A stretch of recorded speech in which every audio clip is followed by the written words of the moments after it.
Red Bull has decided to keep working with Sergio Perez until the end of 2024, even though there were plenty of rumors and reports suggesting he might be replaced by Ricciardo or Lawson after their tests in Imola.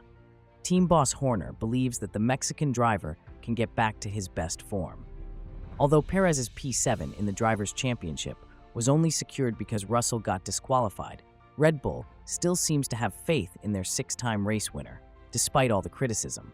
But did the Austrian team make a mistake for the Constructors' Championship? And why make this choice when the RB20 car isn't performing as well as they'd like?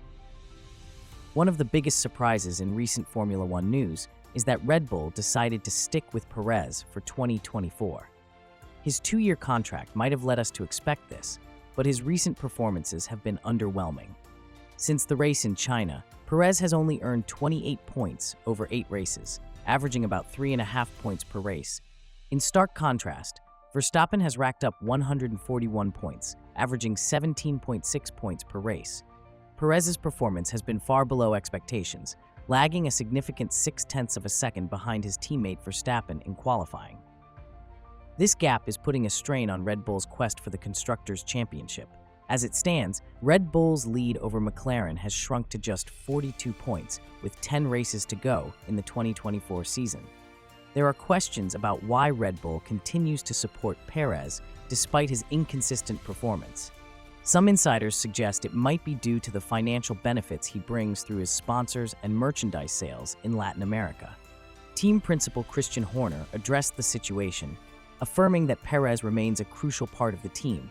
He expressed optimism about Perez's potential to shine on upcoming tracks where he has previously performed well, particularly in Baku. However, he did note that circuits like Singapore will present significant challenges due to their demanding nature, which could hamper the performance of the RB20.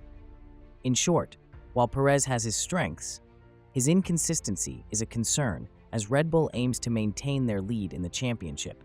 Even McLaren, Red Bull's closest competitors, have noticed that they're neck and neck in the championship race, largely because it's mostly Max Verstappen pulling the weight for Red Bull. This consistency from Max allows McLaren to rack up points each week. It's surprising that Red Bull sticks with Perez, who has been outperformed by Logan Sargent 7 times in just 14 races. Astonishingly, Perez's points gap with his teammate Verstappen is bigger compared to lesser-known drivers. For example, Perez is closer in points to Ollie Bearman, who only raced once this season, than to Max. Currently, Perez trails Bearman by 122 points and Verstappen by 147 points. Rumors were swirling that if Perez didn't finish in the top 6 by the end of the Spa race, or if he fell more than 100 points behind Verstappen, Red Bull might replace him with Ricciardo or another driver to ensure their Constructors' Championship. However, recent decisions suggest that Red Bull may not be too concerned about this.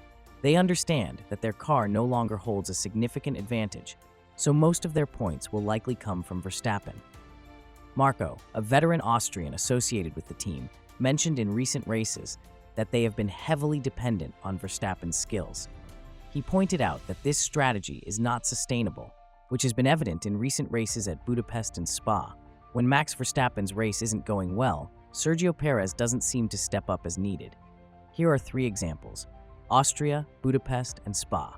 In Austria, Verstappen was leading but had a collision with Norris, drove an entire lap on a punctured tire, took a pit stop, served a 10-second penalty, and still ended up 2 places ahead of Perez, finishing 5th. In Hungary, Perez didn't make it past Q1 and started the race in 16th position.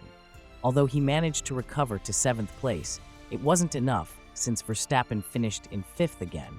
The situation was even worse at Spa.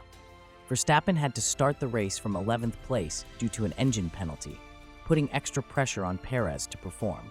Starting from 2nd, Perez ended up finishing in 8th. During the race, he unintentionally helped Russell and Verstappen by providing DRS, which allowed Norris to close in on Verstappen, putting him at risk. Verstappen's lead in the Drivers' Championship is largely due to Red Bull's dominance in the first 5 races and the rest of the grid not making the most of their chances. This inconsistency is a concern for Red Bull in the Constructors' Championship as well. If it weren't for Russell's disqualification, Mercedes would be much closer to catching up to Red Bull. If the standings were adjusted, the gap would be 124 points instead of the current 142. But Perez now faces a crucial test over the next 10 races. His position for the 2025 season is far from secure.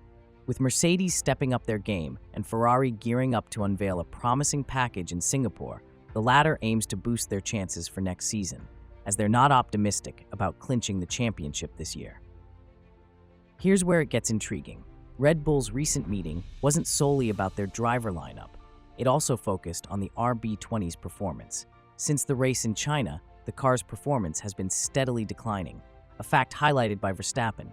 For him, fixing the car's issues is the top priority, closely followed by who will be his teammate. He shared that he's now on great terms with Perez.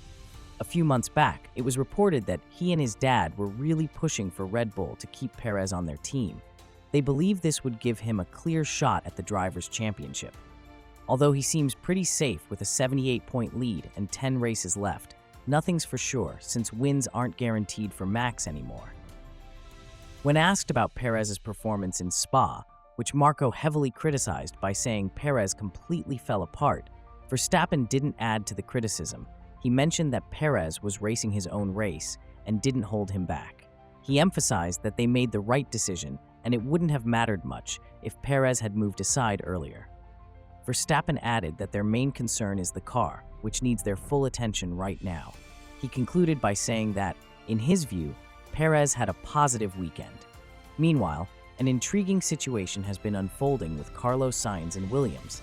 The Spanish driver has the option to leave Williams in the middle of 2025 or at any point during the season if a top team like Mercedes or Red Bull offers him a seat.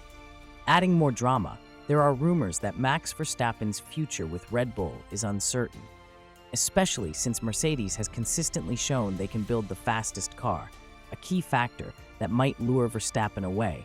Red Bull's decision to keep Sergio Perez as Verstappen's partner is risky. This choice could mean they lose promising young drivers like Lawson and Yuki Tsunoda.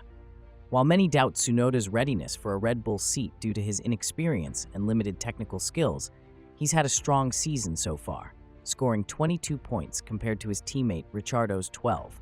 The bigger worry, though, is losing Lawson. If Lawson isn't promoted to replace Ricciardo by 2025, he's likely to start discussions with other teams.